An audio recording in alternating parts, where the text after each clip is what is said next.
তাৎপর্য তো রয়েছেই। প্রথম কথা হচ্ছে যে বিজেপি একটা হিন্দুত্বের ঘরানার রাজনীতি করে, সেখানে লোকসভা ভোটের ঠিক আগে এত ধুমধাম করে রাম মন্দিরের মানে শিলান্যাস দ্বারোদ্ঘাটন হলো এবং মূর্তি পুজো শুরু হলো, তার কোনো প্রভাব তো পশ্চিমবঙ্গের ভোটে অন্তত দেখা যায়।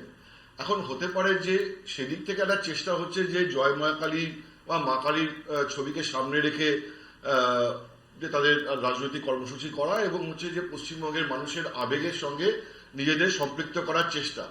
এই চেষ্টাটা বিজেপি ধারাবাহিকভাবে দেখো 2019-এর পর থেকে করে যাচ্ছে। তার কারণ হচ্ছে 2021-এর পর থেকে প্রিসাইসলি বলবো, তার কারণ হচ্ছে যে তার আগে বিজেপির পশ্চিমবঙ্গে মুখ কারা ছিলেন।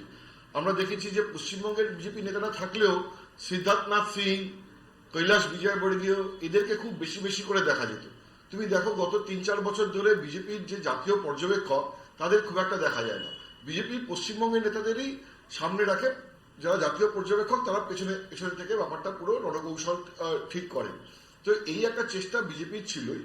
এখন শ্রমিক ভট্টাচার্যকে নিয়ে এসে বা শ্রমিক ভট্টাচার্যকে নিয়ে এসে বিজেপির প্ল্যান কি সেটা পরিষ্কার বোঝা যাচ্ছে না। কিন্তু শ্রমিক ভট্টাচার্য যে কথা বলছে তা দেখে অ্যাপারেন্টলি মনে হচ্ছে যে যে পশ্চিমবঙ্গে যে উদার হিন্দু ভোটের যে অংশ, পশ্চিমবঙ্গের যে হিন্দু বিপুল জনগোষ্ঠী, তারা তো সবাই কট্টর হিন্দু নন, সবাই জয় শ্রীরাম ধ্বনি দেন না, বা সবাই হিন্দি বলায় যে যে যোগী রাজ্যের হিন্দুত্ব মডেল যেটা অত অ্যাগ্রেসিভ নন। হ্যাঁ, তো সেটা নয়। তো সেই জন্য হতে পারে যে এই যে উনি বহুত্ববাদের কথা বলছেন, এই যে মা কালীর কথা বলছেন, একটা হতে পারে যে চেষ্টা যে উদার হিন্দু যে ভোট সেই অংশকেও বিজেপিকে কাছে টানা। তার কারণ হচ্ছে বিজেপি পরিষ্কার একটা হিসেব দেখতে পাচ্ছে যে সংখ্যালঘুদের ভোট সে শ্রমিক ভট্টাচার্য যতই যাই বলুক না কেন বিজেপি পাবে না। তাহলে হিন্দু ভোটের পরে বিজেপিকে আশ্রয় করতে হবে বা ভরসা করতে হবে।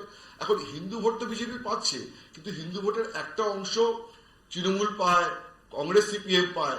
তো বিজেপির চেষ্টা হচ্ছে যে যাবতীয় হিন্দু ভোটকে, যে একটা ভোটকে পোলারাইজেশনের নামে, একটা ভোটকে প্রতিষ্ঠান বিরোধিতার নামে, একটা ভোটকে সফট হিন্দুত্বের নামে যে বিজেপির ফোল্ডে নিয়ে আসা। এই কারণে যে শুভেন্দু একরকম কথা বলবেন, শ্রমিক ভট্টাচার্য একটু নরমপন্থী হবে, একটুখানি সফট হিন্দুত্বের কথাবার্তা বলবেন। আমার মনে হয় এটাই হচ্ছে স্ট্র্যাটেজি। আমি ঠিক এখানেই